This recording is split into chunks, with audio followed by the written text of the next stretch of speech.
Bonjour, moi c'est Claire.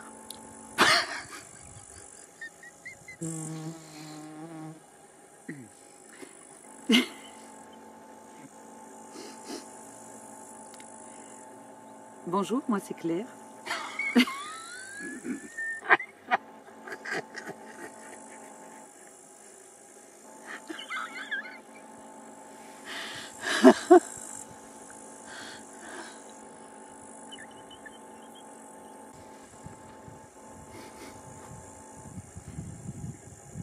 Bonjour, moi c'est Claire.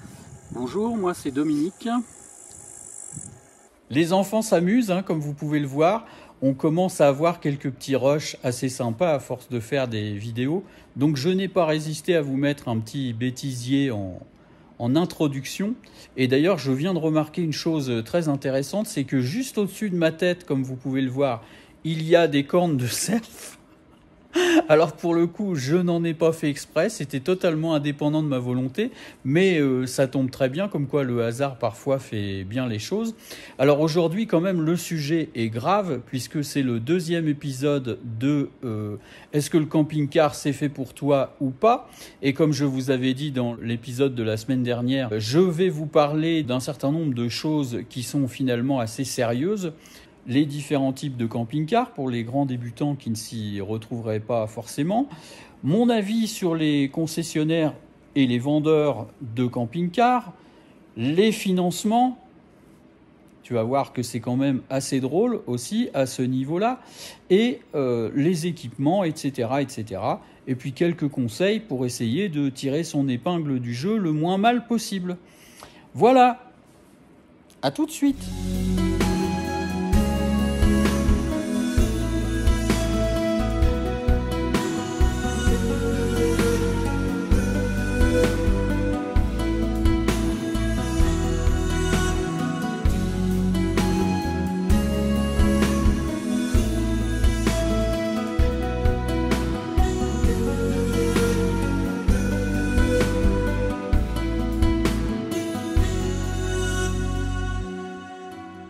Alors les différents types de camping-cars.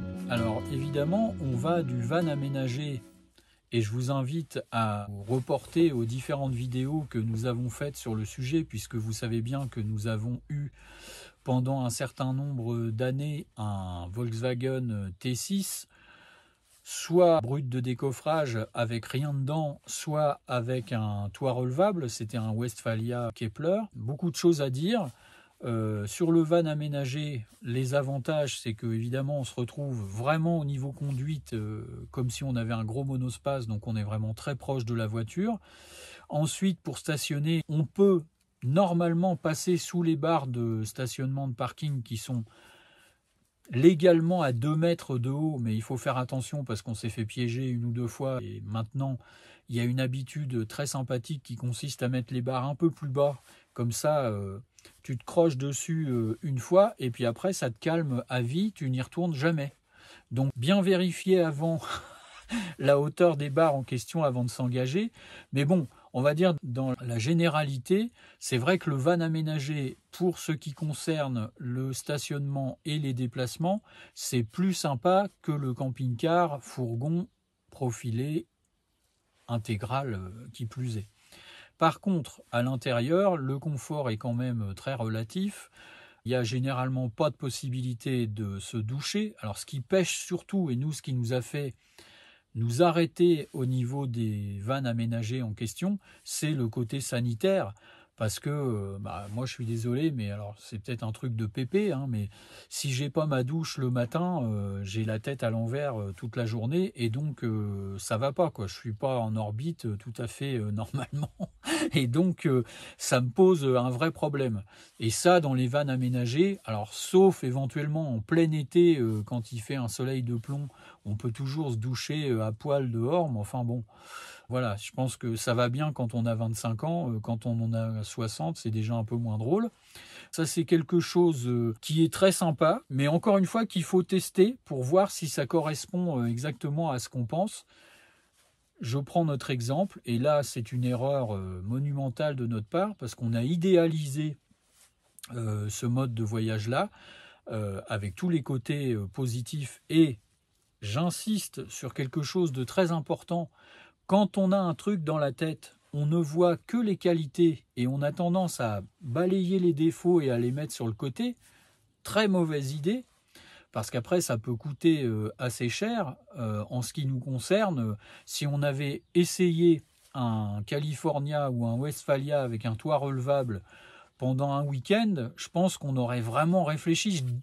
Je ne saurais pas dire si on aurait changé notre fusil d'épaule et si on serait parti directement sur autre chose, mais je pense que ça nous aurait quand même bien fait réfléchir, parce que ne serait-ce que de monter dans le toit pour aller dormir, encore une fois, quand on a 25 ans, ça le fait sans problème. Quand on est plus âgé, c'est à voir, ça dépend de la forme de chacun. Donc ça, à réfléchir. Nous, comme vous le savez, on a choisi le format fourgon aménagé. Alors le fourgon aménagé, pour moi, il a un certain nombre d'avantages, quelques inconvénients aussi, parce que tous, de toute façon, ont des avantages et des inconvénients. C'est le meilleur compromis pour nous à l'heure actuelle, parce qu'au niveau gabarit, c'est quand même quelque chose qui reste dans des dimensions acceptables.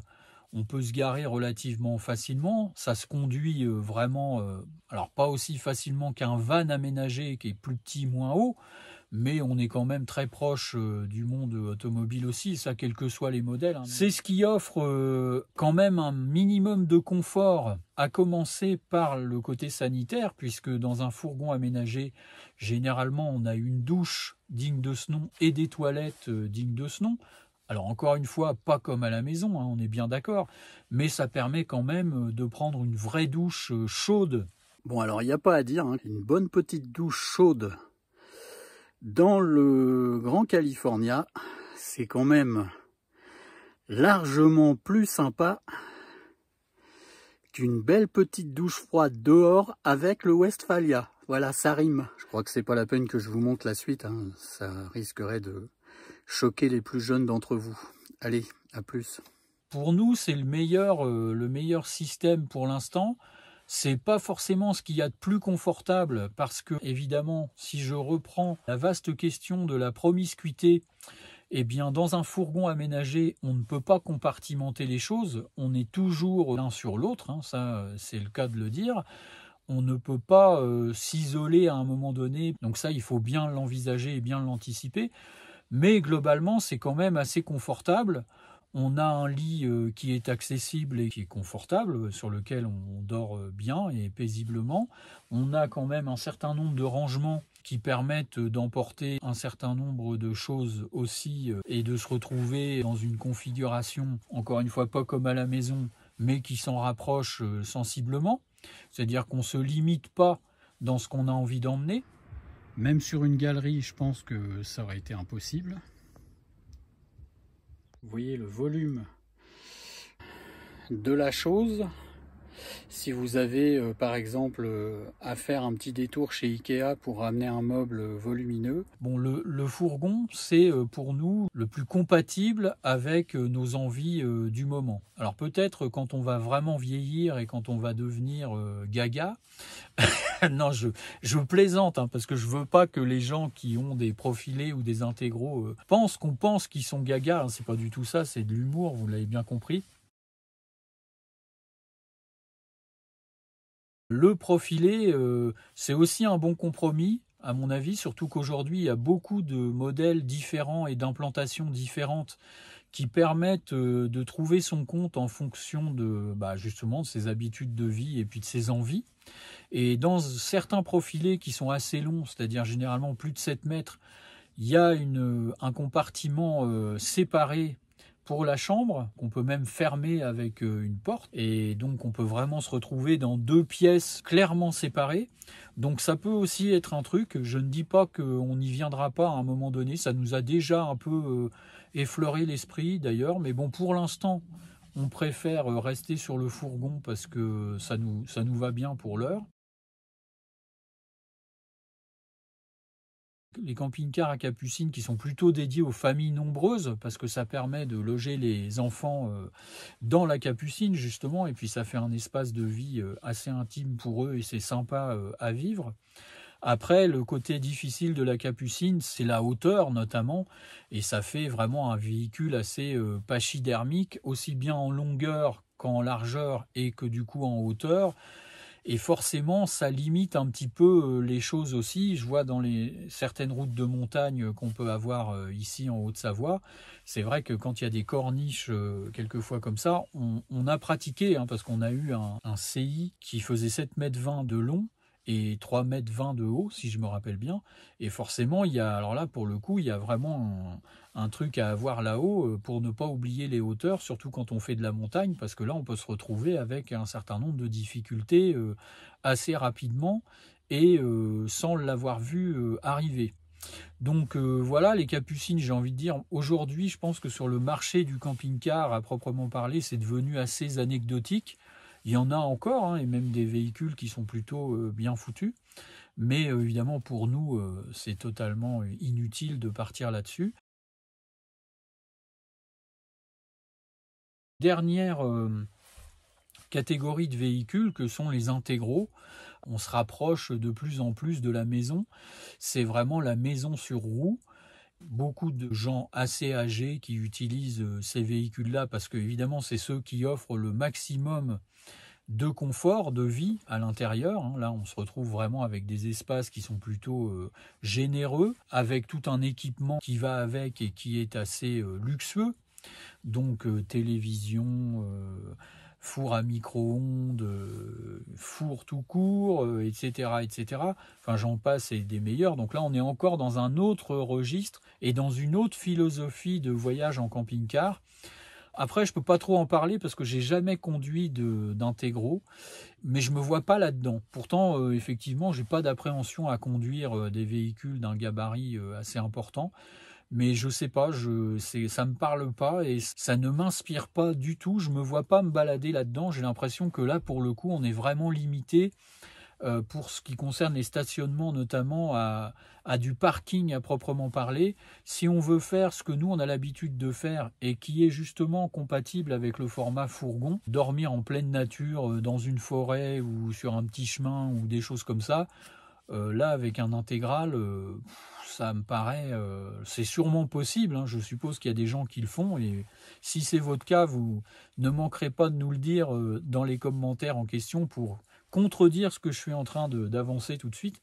Mais je pense qu'on se retrouve quand même dans une autre dimension, c'est le cas de le dire.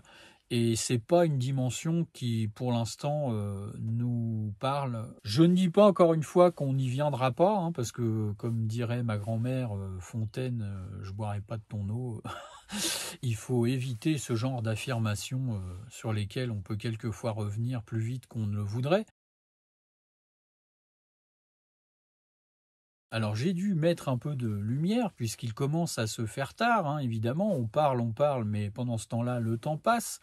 Et je n'avais surtout pas l'intention d'oublier une partie du sujet qui me paraît importante et qui concerne la vente des camping-cars et notamment les concessionnaires de camping-cars. Alors disons-le tout de suite, je n'ai pas une grande sympathie pour les vendeurs de voitures et pour les vendeurs de camping-cars en général. Ce sont avant tout des commerciaux qui sont formés pour te vendre quelque chose et pas forcément pour prendre en considération tes attentes, tes besoins et tes projets. Alors tu vas probablement me dire c'est un peu vite bouclé cette histoire-là et évidemment que sur la place il existe des gens scrupuleux et sérieux et qui font les choses bien, mais c'est quand même très rare, ça l'est devenu parce que ça a pu l'être peut-être un peu plus il y a quelques années, mais aujourd'hui, et notamment avec l'expansion des véhicules de loisirs depuis le Covid, on se retrouve avec quelquefois des choses hallucinantes, et quand on fait le neuneu et qu'on va à la rencontre de ces gens-là, en faisant ceux qui n'y connaissent rien et qui sont tout à fait novices en la matière, on entend des monstruosités et des choses qui sont quelquefois juste scandaleuses dans la mesure où ce sont des choses qui risquent de te mettre vraiment en défaut par rapport à tes projets et qui vont t'emmener dans des directions qui ne sont absolument pas celles qui te correspondent.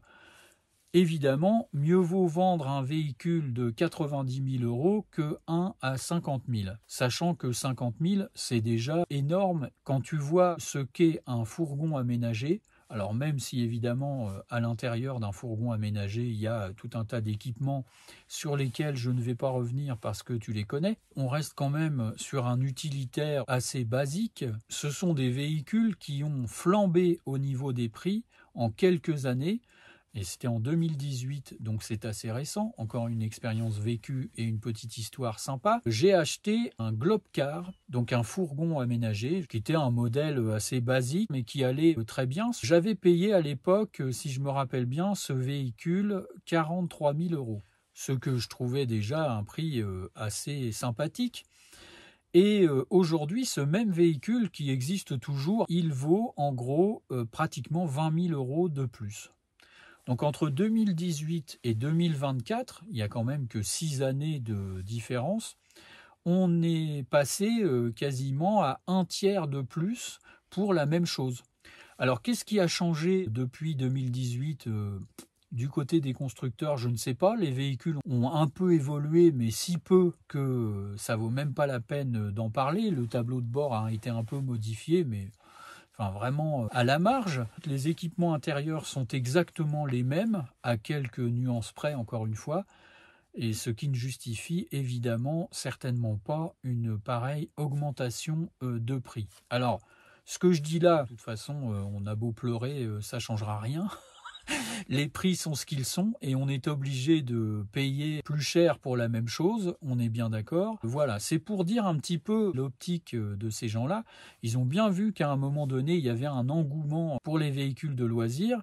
Et qu'est-ce qu'ils ont fait? C'est plutôt que de rendre les choses le plus accessibles possible pour le plus grand nombre, eh bien, on s'est dit que de toute façon, le plus grand nombre, il était là, quoi qu'il en soit, et donc on pouvait enflammer l'ardoise sans aucun scrupule, et tout va bien. Pourquoi je dis ça? C'est parce que la logique qui suit est exactement la même. C'est-à-dire quand tu vas chez un concessionnaire, il a été formé pour te vendre un produit le plus cher possible, et même s'il est vachement sympa et tout à fait courtois, et qu'il te paye le café, et qu'il te met même une bouteille de champagne quand tu as dépensé tes 70 000 € pour acheter ton van aménagé, je le dis parce que c'est ce qui nous est arrivé à nous, hein. Donc c'était sympa, il aurait pu ne pas y avoir de bouteille de champagne du tout, hein, on est bien d'accord.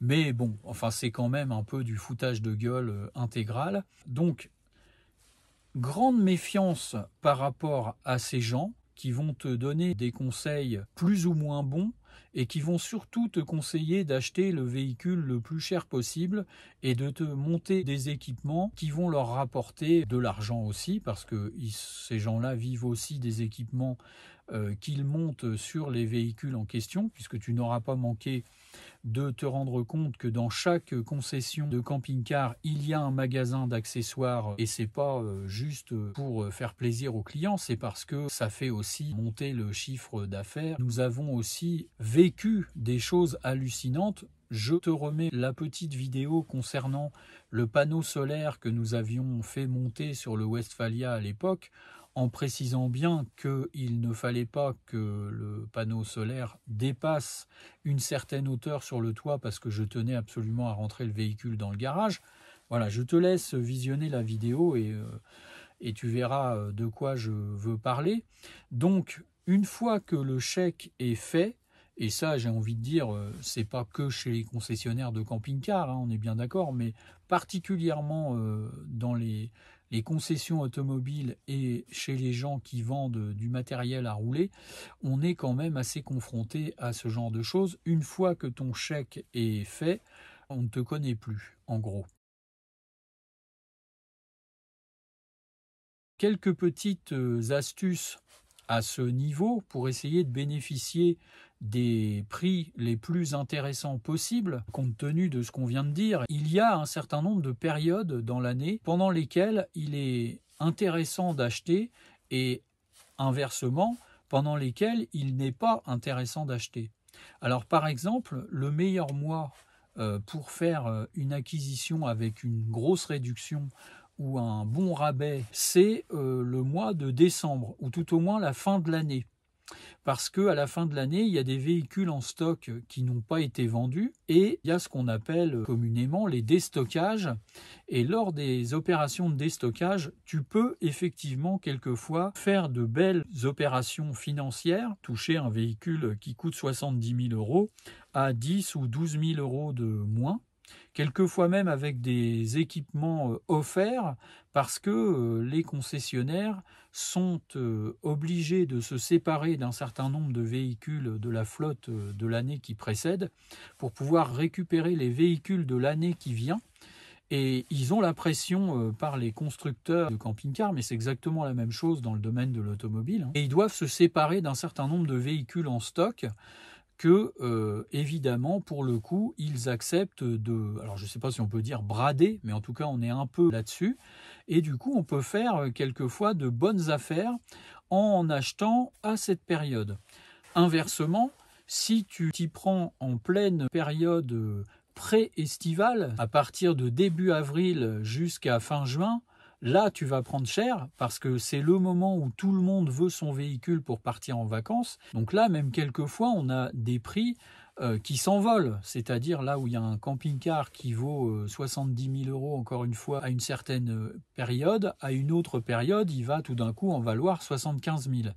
Alors sur ce plan-là, il y a véritablement un type de véhicule qui est devenu totalement de la folie sur le plan des prix, ce sont les vannes aménagées.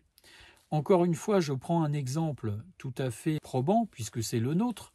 En mars 2022, nous avons acheté un Westfalia Kepler 6 qu'on a payé déjà 70 000 €, ce qui est encore une fois énorme pour ce type de véhicule. C'est un truc de fou. Quand j'y réfléchis, je me demande même comment on a pu dépenser autant dans un véhicule si petit et finalement pas si confortable que ça. Mais bon, c'est la folie du moment, les vannes. Aujourd'hui, en mars 2024, c'est-à-dire très exactement 2 ans après, on n'en trouve pas en dessous de 76 000. Et quelquefois, j'en ai même vu qui dépassaient les 80 000 €. C'est-à-dire qu'en l'espace de 2 années, un prix qui était déjà totalement délirant il y a 2 ans, a encore augmenté, on ne sait pas où ça va s'arrêter. Tout ça pour dire que la folie du camping-car, c'est bien, mais il faudrait peut-être à un moment donné réussir à redescendre un peu sur terre. Je ne pense pas que de toute façon les prix vont pouvoir continuer à s'envoler comme ça encore longtemps, bien que on disait déjà ça il y a 2 ou 3 ans et ça n'a pas empêché les choses de continuer à augmenter. Donc j'ai bon espoir que d'ici 3 ou 4 ans, le Westfalia en question coûte cette fois plus de 100 000 €. On ne sait jamais, on en reparlera d'ici là si on est encore vivant. Vraiment, mon conseil pour l'achat de ton camping-car, c'est le suivant. Renseigne-toi par toi-même, prospecte sur Internet. Il y a tout un tas de chaînes, comme la nôtre par exemple, mais pas que, il y en a beaucoup d'autres qui traitent de tout ça. Pratiquement tous les modèles qui existent sur le marché sont décrits et décryptés. Il y a des bancs d'essai, il y a des choses comme ça. Donc, reporte-toi plutôt à des gens qui sont utilisateurs et non pas vendeurs, parce que là, ça va te donner vraiment un aperçu assez clair et assez net de ce que tu risques d'acheter. Quand on n'a rien à vendre, on ne dit pas les mêmes choses que quand on a quelque chose à vendre, justement, et ça c'est très important de bien le garder en mémoire. Et puis, n'écoute pas toutes les conneries que tu vas pouvoir entendre dans un décor qui est certes somptueux, mais qui n'est pas la réalité. Fais-toi ton idée par toi-même en prenant le temps qu'il faut pour visiter, pour essayer éventuellement si tu peux. Alors c'est souvent difficile d'essayer un camping-car, bien sûr, avant de l'acheter. Mais on ne sait pas, quelquefois tu peux tomber sur un loueur qui a le même modèle que celui que tu envisages d'acheter. Donc ça c'est une bonne idée. Mais surtout, n'écoute pas le fameux vendeur qui va te raconter strictement n'importe quoi. Alors j'allume encore un petit peu plus fort la lumière parce que bientôt ça va être la nuit, mine de rien. Autre chose très importante par rapport aux concessionnaires de camping-car, les crédits. Alors là, c'est le top du top. Alors dès que tu vas franchir le seuil de la concession de camping-car en question, on va te proposer un crédit, même si tu n'en as pas besoin d'ailleurs. Et en argumentant de la façon suivante, si vous prenez un crédit, votre véhicule sera garanti pour la durée du crédit. Donc vous avez tout intérêt à prendre un crédit de très longue durée, par exemple 144 mois, enfin un truc de malade, pour pouvoir bénéficier d'une garantie pour la durée du financement en question. Alors, il faut déjà savoir qu'à la base, le véhicule en lui-même est garanti 2 ans par le constructeur, par Fiat si c'est un Ducato, et par Challenger si c'est un Challenger, par Volkswagen si c'est un Volkswagen. Donc déjà, tu vas payer dans ton financement les 2 ans de garantie qui sont de toute façon inclus dans ton véhicule. Il est bien évident que plus tu vas être dans la durée, et plus le vendeur va s'y retrouver, parce qu'il faut savoir que ces gens-là ont évidemment des commissions sur les véhicules qu'ils vendent, mais ils ont aussi des commissions sur les crédits qu'ils vendent. Et je dirais même que peut-être que ce qu'ils touchent lorsqu'ils vendent un crédit est peut-être plus important que ce qu'ils touchent quand ils vendent un véhicule. Alors, méfie-toi vraiment de ça. Si vraiment tu as besoin d'un crédit, ce qui peut être possible, parce que pour un véhicule de 50 ou 70 000 balles, il est bien évident que tout le monde n'a pas le cash sous la main comme ça. Et quand on a envie de se faire plaisir et d'avoir un camping-car, la seule solution, c'est de le prendre avec un crédit. Mais à ce moment-là, va dans ta banque, la banque dans laquelle tu as déjà tous tes sous et tous tes comptes, et tu verras qu'au niveau du pourcentage du crédit en question, tu vas très largement t'y retrouver. Alors évidemment, ta banque ne va pas te proposer une garantie supplémentaire pour ton camping-car. Mais c'est un faux débat, parce que, et ça je pense que tout le monde ne le sait pas, parce que moi je ne le savais pas il y a encore peu de temps, au-delà de cette période de garantie contractuelle, il existe des sociétés qui te vendent une garantie pour ton véhicule. Une garantie qui est tout à fait équivalente, voire bien supérieure à celle qui t'est proposée généralement par Loisir Finance, où là tu as un certain nombre de petites choses bien sympathiques qui sont énoncées par le vendeur, et quand tu regardes les termes de ce qui est écrit dans ton contrat de garantie en question, tu te rends compte que c'est pas tout à fait ce qui était prévu. Alors, vraiment, je t'invite à beaucoup de méfiance par rapport à ça.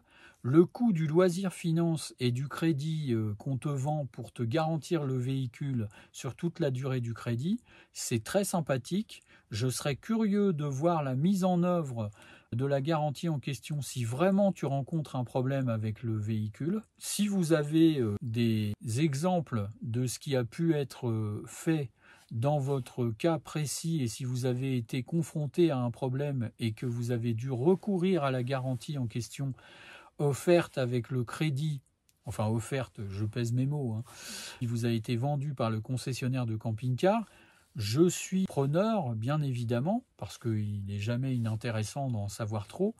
J'ai parcouru un certain nombre de forums, bien évidemment, avant de vous dire tout ça. J'ai quand même lu un certain nombre de petites choses qui posent question. Et notamment lorsqu'on veut mettre en œuvre cette fameuse garantie, eh bien quelquefois c'est très compliqué, il faut ressortir tous les documents. Finalement le truc qui ne fonctionne pas n'était pas inclus dans la garantie, mais c'était pas écrit, et puis c'est écrit, mais en même temps on ne peut pas le faire parce que... Enfin tout ça me paraît très nébuleux, et bizarrement il y a quand même beaucoup de gens qui s'orientent vers ces solutions qui sont très coûteuse. Moi, le calcul, je l'ai fait. Et quand on se retrouve avec un crédit de 144 mois, eh bien, je vous dis pas. Alors évidemment, l'objectif, c'est pas d'aller au terme du crédit. On est bien d'accord. Je suis pas né de la dernière pluie non plus. Mais même si on va pas au terme du crédit, si on garde le véhicule pendant 4 ou 5 ans, ce qui est généralement la moyenne des utilisateurs de camping-car, il faut voir ce que vous coûte le crédit en question. C'est un truc de fou. Ce n'est certainement pas à comparer avec le crédit que va vous proposer votre banque, ou une autre banque que la vôtre d'ailleurs, parce qu'il n'y a pas que la vôtre, il faut faire jouer la concurrence. Alors, je ne suis pas banquier, je n'ai aucun intérêt personnel ou commercial à vous dire tout ça. Si je vous le dis, c'est simplement parce que je trouve ça assez scandaleux de balader les gens avec ce genre de choses. Et on a l'impression que c'est devenu pratiquement automatique maintenant. Et je dirais même plus, c'est que si vous achetez un camping-car sans en passer par le loisir finance en question, eh bien vous êtes sûr que le vendeur va vous faire la gueule, va vous tirer une tronche pas possible parce qu'il va avoir vendu son camping-car sans vendre son petit crédit avec. Et franchement, je trouve ça assez scandaleux. Alors je pense que la plupart du temps, si on opte pour ce genre de solution, c'est plutôt par facilité ou par fainéantise, parce qu'effectivement, d'une part, le vendeur va faire tout ce qu'il peut pour avoir le crédit en question pour vous, parce qu'il a tellement besoin de vendre son matériel que de toute façon, s'il ne vous vend pas le crédit avec, bah, il reste avec son camping-car. Donc il a tout intérêt à faire en sorte que toutes les cases ne soient pas nécessairement cochées, mais que vous obteniez quand même votre financement. Ceci peut expliquer cela, mais franchement, si vous avez une possibilité de contourner ça, vous allez voir que vous allez vraiment y gagner. Ça se compte en milliers d'euros, et donc c'est pas anodin. Alors en plus, suivant la durée évidemment pour laquelle vous allez opter, ça peut varier encore davantage. Et rappelez-vous bien que la garantie que vous propose le crédit en question, de toute façon, vous pouvez la contracter par vous-même, individuellement, pour votre voiture ou pour votre camping-car. Je vais essayer de vous mettre l'info dans la description. Pour terminer sur les concessions de camping-car, fais bien attention aux équipements que le vendeur va te proposer d'installer sur ton véhicule. S'il te les offre, bah écoute, tant mieux, c'est tout bénef pour toi. Par contre, si tu es débutant et qu'il essaie de te vendre tout un tas de trucs, encore une fois, tu peux te référer à certaines pointures de YouTube et tu verras que tout ce qui est en vente n'est pas forcément utile. Voilà, cette petite parenthèse, on va dire, financière et commerciale n'engage évidemment que moi.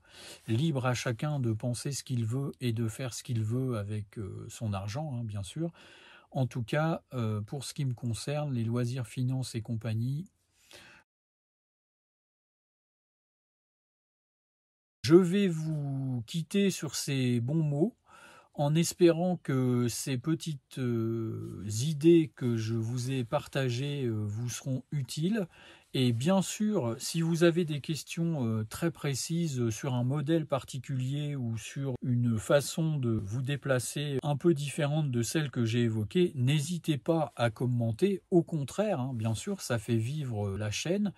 Pour ce qui nous concerne, on est toujours dans le partage, et le partage, ça veut dire que c'est pas uniquement nos idées qui prévalent, ça peut aussi être les vôtres. Et souvent dans les commentaires, dans les vidéos que je peux regarder, je vois des réflexions qui sont très inspirantes et qui font naître des projets qu'on n'avait pas forcément imaginés en regardant la vidéo elle-même.